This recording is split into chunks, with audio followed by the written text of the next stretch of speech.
Hello students, मैं रेखा Garg Maharaja Agrasen school में हिंदी प्राध्यापिका हूँ। आज का विषय है अलंकार।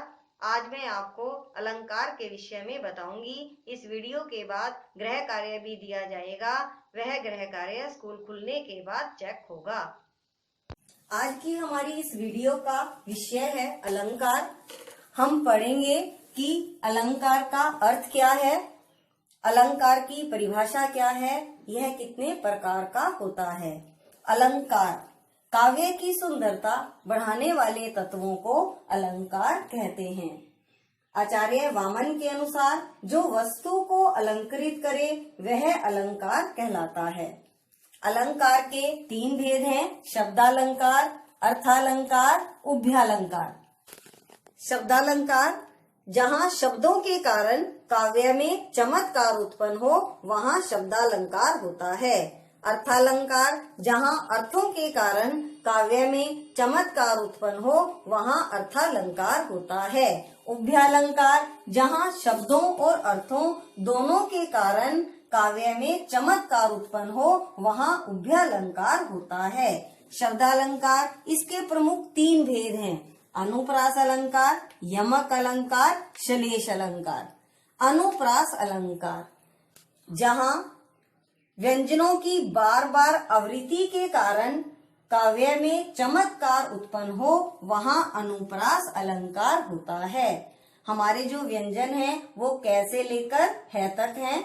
जैसे हम उदाहरण देखते हैं, चारों चंद्र की चंचल किरणें खेल रही थी जलथल में। यहाँ पर च की आवृत्ति के कारण अनुप्रास अलंकार है। नेक्स्ट उदाहरण है रघुपति, राघव, राजा, राम। यहाँ पर भी रै की बार बार आवृत्ति होने के कारण अनुप्रास अलंकार है। हम एक और उदाहरण लेते हैं, मैया मैं नहीं माखन खायो। यहाँ पर मैं की आवृत्ति बार बार होने के कारण यहाँ पर भी अनुप्रास अलंकार है। जहाँ पर व्यंजन एक से अधिक बार आए वहाँ पर अनुप्रास अलंकार होता है। नेक्स्ट है यमक अलंकार, जहाँ एक शब्द का प्रयोग एक से अधिक बार भिन्न अर्थों में हो वहाँ यमक अलंकार होता है। उदाहरण, काली घटा का घमंड घटा। यहाँ पर घटा शब्द एक से अधिक बार आया है और दोनों बार घटा शब्द का अर्थ अलग अलग है। काली घटा का अर्थ है काले बादल और घमंड घटा, यहाँ पर घटा शब्द का अर्थ है कम होना। नेक्स्ट उदाहरण, कनक कनकते 100 गुनी मादकता अधिकारी। कनक कनक, कनक शब्द का एक से अधिक बार प्रयोग हुआ है। यहाँ पर कनक शब्द का एक बार अर्थ सोने से है, दूसरी बार अर्थ धतूरे से है। एक शब्द का एक से अधिक बार भिन्न अर्थों में प्रयोग होने के कारण यहाँ पर यमक अलंकार है। नेक्स्ट उदाहरण, 3 बेर खाती थी वे 3 बेर खाती थी। यहाँ पर भी 3 बेर शब्द का 2 बार प्रयोग हुआ है और दोनों ही बार उनका अर्थ अलग अलग है, इसलिए यहाँ पर यमक अलंकार है। यहाँ 3 बेर, 3 बेर का मतलब फ्रूट से है। 3 बेर 3 बार खाती थी, अर्थ अलग अलग होने के कारण यहाँ पर यमक अलंकार है। नेक्स्ट है हमारा श्लेष अलंकार, जहाँ पर एक शब्द का प्रयोग एक बार हो परंतु उसके अर्थों में भिन्नता हो वहाँ श्लेष अलंकार होता है। जैसे हम उदाहरण देखते हैं, मंगन को देख पट देत बार बार है। मंगन को देख, मांगने वाले को देखकर, पट देत, यहाँ पट के 2 अर्थ हैं, वस्त्र, किवाड़। किया तो बार बार वह वस्त्रों को देता है, यह बार बार अपने दरवाजे को बंद कर लेता है। ऐसे ही हम एक और उदाहरण लेते हैं, रहीमन पानी राखिए बिन पानी सब सून, पानी गए न उबरे मोती मानुस चून। यहाँ पर जो पानी शब्द है वहाँ उसका एक से अधिक अर्थ निकलते हैं, इसलिए यहाँ पर श्लेष अलंकार है। यहाँ पर पानी के दो अर्थ हैं, एक तो पानी का अर्थ जल से है, एक पानी का अर्थ धन से है। लेकिन दो बार पानी का प्रयोग होने पर दोनों बार अर्थ अलग अलग प्रयोग नहीं होंगे, एक बार एक ही अर्थ को प्रयोग किया जाएगा। या तो दोनों पानी का अर्थ हम जल से लेंगे और या फिर दोनों ही पानी का अर्थ हम धन से लेंगे।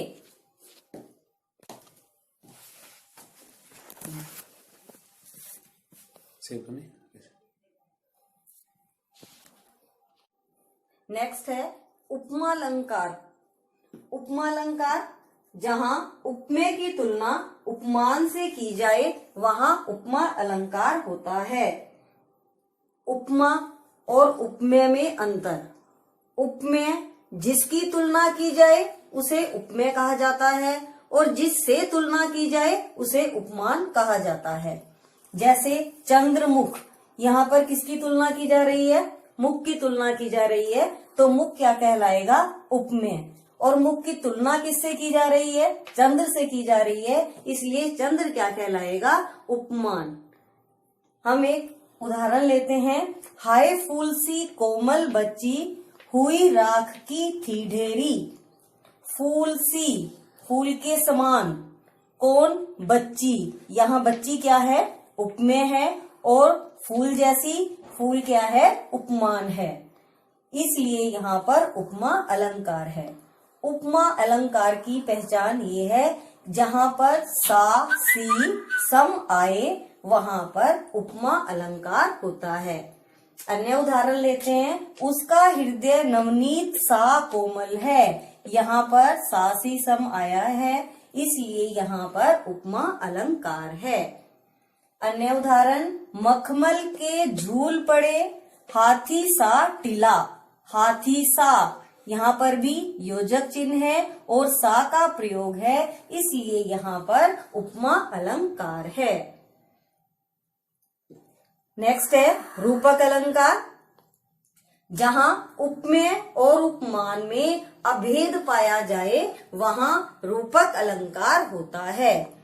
उपमेय और उपमान में अभेद का मतलब है कि दोनों में कोई भी भेद ना हो, दोनों में कोई भी अंतर ना हो, वहाँ रूपक अलंकार होता है। जैसे हम उदाहरण लेते हैं।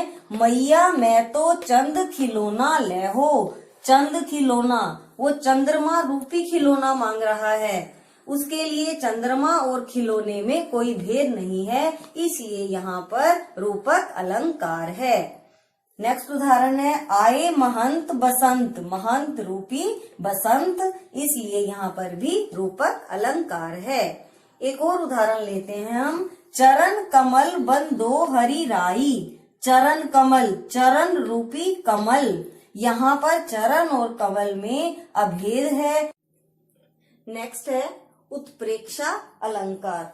उत्प्रेक्षा अलंकार, जहाँ समानता के कारण उपमेय में उपमान की संभावना या कल्पना की जाती है, वहाँ उत्प्रेक्षा अलंकार होता है। अर्थात जहाँ किसी प्रकार की कोई भी संभावना या कल्पना की जाए वहाँ पर उत्प्रेक्षा अलंकार होता है। जैसे हम इसका उदाहरण देखते हैं। सिर फट गया उसका वही, मानो अरुण रंग का घड़ा। यहाँ पर मानो का प्रयोग किया गया है, संभावना की गई है, कल्पना की गई है, इसलिए यहाँ पर उत्प्रेक्षा अलंकार है। अगला उदाहरण। मुख जनु शुभ्र मयंक। जनु, यहाँ पर जनु का प्रयोग है, माना गया है, इसलिए यहाँ पर उत्प्रेक्षा अलंकार है। एक और उदाहरण देखते हैं। लंबा होता ताड़ का वृक्ष जाता, मानो नभ छूना चाहता वह तुरंत ही। मानो, यहाँ पर भी मानो का प्रयोग किया गया है, इसलिए यहाँ पर उत्प्रेक्षा अलंकार है। उत्प्रेक्षा अलंकार को पहचानने के लिए जनु, मनु, मानो, जानू, अगर ये शब्द पंक्तियों में आए तो वहाँ पर उत्प्रेक्षा अलंकार होता है। नेक्स्ट है हमारा अलंकार अतिशयोक्ति अलंकार। जैसा कि नाम से ही पता चलता है कि जहाँ किसी के गुण या स्थिति का बढ़ा चढ़ाकर वर्णन किया जाए वहाँ अतिशयोक्ति अलंकार होता है।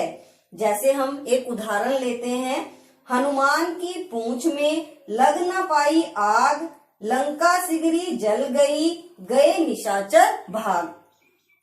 हनुमान की पूंछ में लग न पाई आग, हनुमान की पूंछ में भी आग भी नहीं लगी थी। लंका सिगरी जल गई, गए निशाचर भाग, लंका सारी जल गई और राक्षस सब भाग गए। यहाँ पर बात को बढ़ा चढ़ाकर वर्णन किया गया है, इसलिए यहाँ पर अतिशयोक्ति अलंकार है। यहाँ हम एक और उदाहरण लेते हैं, आगे नदियां पड़ी अपार, घोड़ा कैसे उतरे पार, राणा ने सोचा इस पार, तब तक चेतक था उस पार। यहाँ सोचने से पहले ही क्रिया पूरी हो गई, इस कारण यहाँ पर अतिशयोक्ति अलंकार है। नेक्स्ट अलंकार है हमारा मानवीकरण अलंकार, जहाँ पर जड़ प्रकृति का मानवीय भावनाओं का आरोप हो। जहाँ जड़ प्रकृति पर मानवीय भावनाओं का आरोप हो, वहाँ मानवीकरण अलंकार होता है। जैसे हम उदाहरण लेते हैं, मेघ आए बड़े बन ठन के संवर के। मेघ आए, यहाँ पर जो मेघ है वह जड़ प्रकृति है, उस पर मानवीय भावनाओं का आरोप है, इसलिए यहाँ पर मानवीकरण अलंकार है। एक उदाहरण और लेते हैं हम, लो यह लतिका भी भर लाई, मधु मुकुल नवल रस गागरी। यहाँ लतिका में मानवीय क्रियाओं का आरोप है, अतः लतिका में मानवीय अलंकार सिद्ध है, इसलिए यहाँ पर मानवीकरण अलंकार है। गृह कार्य, पहला क्वेश्चन, अलंकार किसे कहते हैं, उसके भेद बताइए।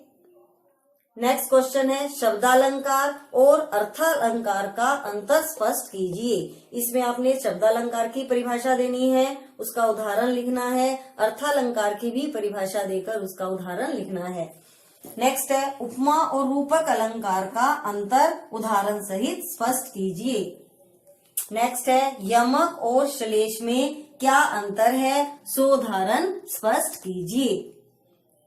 इसके अलावा सभी अलंकारों की परिभाषा व उदाहरण याद करके कॉपी में लिखने हैं और अपनी व्याकरण की बुक में अभ्यासार्थ कुछ महत्वपूर्ण उदाहरण दिए गए हैं, उन उदाहरणों को पढ़कर अलंकारों के नाम लिखने हैं।